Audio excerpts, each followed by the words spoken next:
Welcome to the podcast. If you'd like to listen to an ad-free version of this episode and all of our episodes, then search True Crime Today Premium Plus on Apple Podcasts and press subscribe. That's our premium channel where all of our ad-free and advanced episodes live, all in one place. True Crime Today Premium Plus. Search it on Apple Podcasts and press subscribe. Even try it for 3 days free. They thought they'd get away with it until now. This is Hidden Killers with Tony Bruschi, featuring retired FBI Special Agent Jennifer Coffindaffer.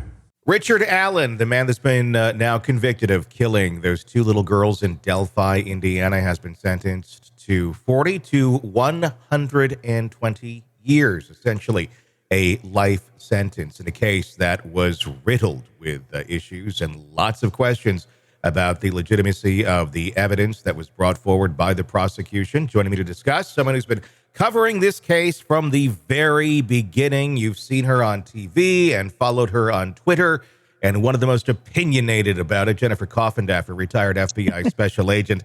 And I say that with love. I really do. So here we go. We got the sentence. I know we all kind of saw it coming, especially you. What's your reaction here on this, and where do you think this goes in 2025?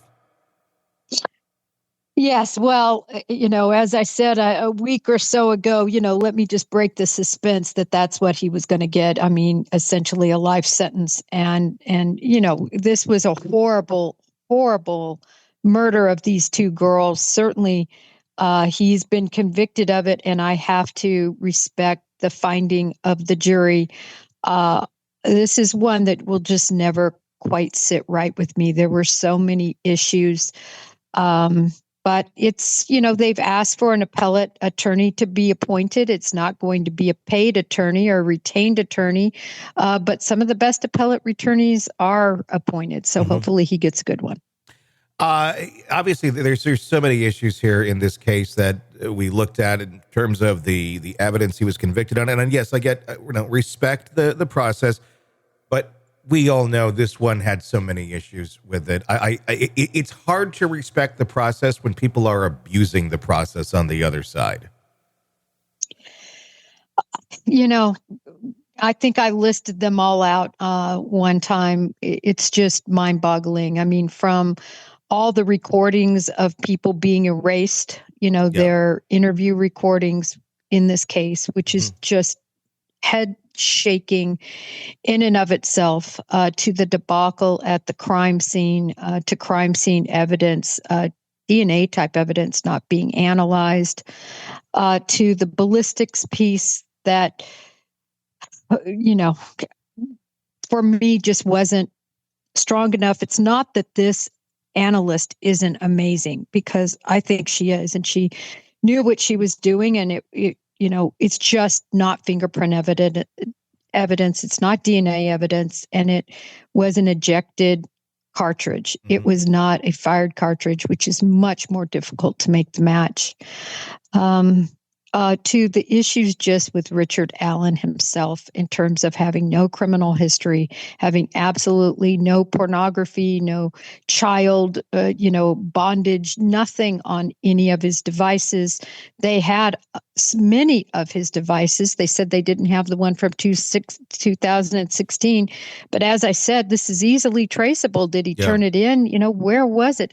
There are so many problems. We could sit here and talk about it for an hour. So I don't want to do that. I have to respect the jury. Yeah, I mean, it's just lack of evidence, the confessions under duress, inconsistent witness statements, alternative suspects, weak physical evidence, questionable investigation tactics, potential evidence tampering, poorly defined motive, flawed prosecution theory, lack of transparency, timeline problems, and questionable witness tampering.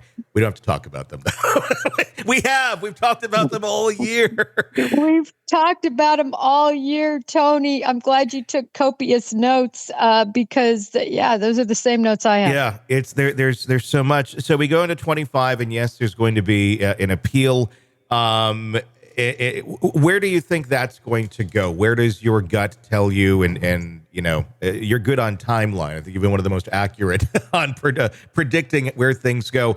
What do you see here for 2025 and beyond? And what do you think is going to happen with those appeals? I think this will be a very, very long appeal process. I think there are several appealable issues. One's already been appealed when Judge Gold removed his counsel, and they were summarily reinstated by the Supreme Court of Indiana. Oh, yeah, I forgot about that one. Yeah, that was a big one. And so I think there's going to be some Sixth Amendment issues with everything that happened in terms of that.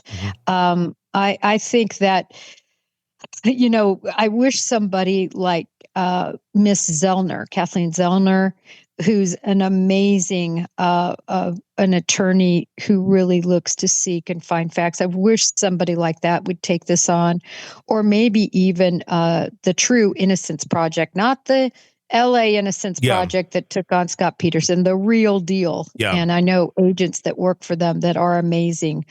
I wish somebody would really take a hard look at this. It'll never sit right with me unless there's more evidence found.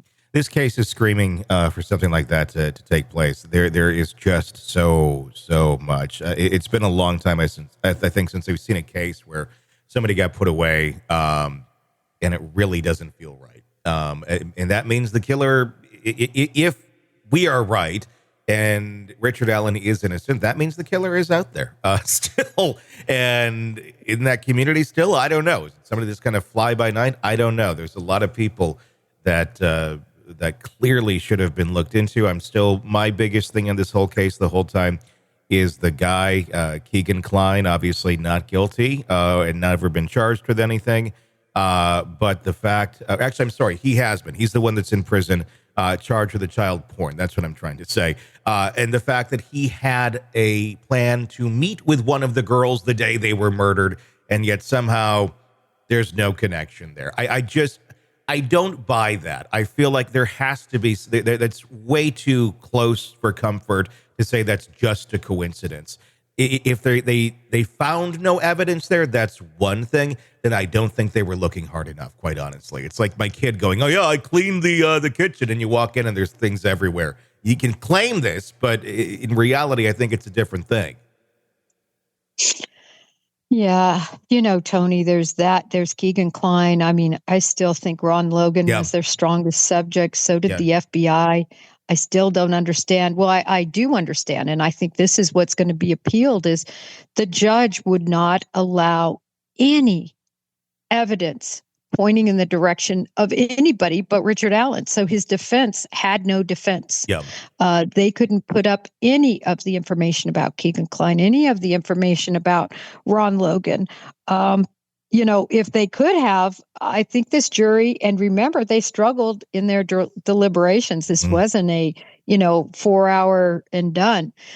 This was a long deliberation, and again, closed courtroom. So the only thing we could rely on is what other people told us. And I would look at what different reporters said. You could compare 3 in a row on the same testimony, and they all said 3 things that were different. Because they're taking notes. No one can take notes at that rapid of a pace. Each of them are going to draw what they thought was important. So none of us even really get to know what was said. Yeah. I mean, the way that we were reporting on it, because we didn't have, we did have somebody in the courtroom, but at the same point, it doesn't matter. I mean, you have so many people out there that are taking different things. So we look at everybody's reporting and just kind of compile it all together and go, here's the general idea of what we think happened in the courtroom today based on what everybody is telling us. I hope if there's a round 2 to this, there's some transparency and we get a different judge and we get just a different everything in this. So I'm not saying he's not guilty, but I'm saying we need to try this in a fair way, and it does not feel like that was accomplished. Where do you think the family's at with all of this right now? Obviously, they got some answer, or they got a verdict. Do you think they're happy with it? I guess is the question. I think these families have been through so much. It's been over 7 years, and I think they just, wanted a decision, and they got a decision, and I think that they are happy with it. Because they have to be. They have to, they were in the courtroom. By the way, they were in the courtroom making,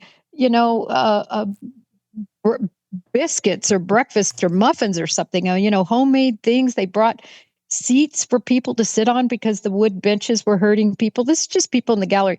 These people are nice, considerate people, and they've been through absolute hell. Yeah. And I think for them, they trust, the verdict and what was said. And I think they just want to put it to bed. At least that's what we know. Mm-hmm. If they've had any other discussions, we just don't know about them.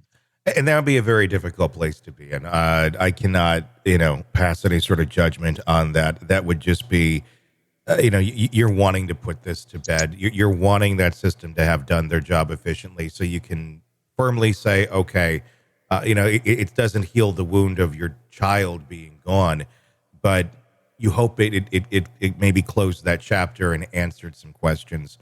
It's just, I get how the mind would go there and go, I'm not going to ask anymore. I'm going to believe that they did the right thing and kind of just, put the blinders on and go forward.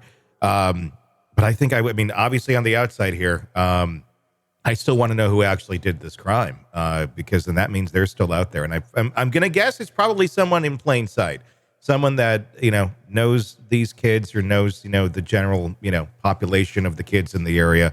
I'm guessing it has something to do with a predator. Like a sexual predator of some sort. That's why I keep going back to the Keegan Kline, the Ron Logan, and all that. It's such an injustice for the family. I feel, with my view and your view on his guilt or not.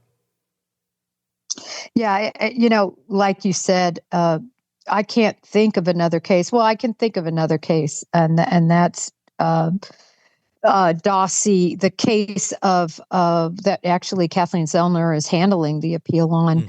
That's another case that will just never sit right in my stomach. And when I look at this one, I just have that same feeling. I'm not saying he's not guilty. What I'm saying is they didn't prove it, and it wasn't a fair ball field for the defense. That's all I'm saying. Welcome to the podcast. If you'd like to listen to an ad-free version of this episode and all of our episodes, then search True Crime Today Premium Plus on Apple Podcasts and press subscribe. That's our premium channel where all of our ad-free and advanced episodes live, all in one place. True Crime Today Premium Plus. Search it on Apple Podcasts and press subscribe. Even try it for 3 days free.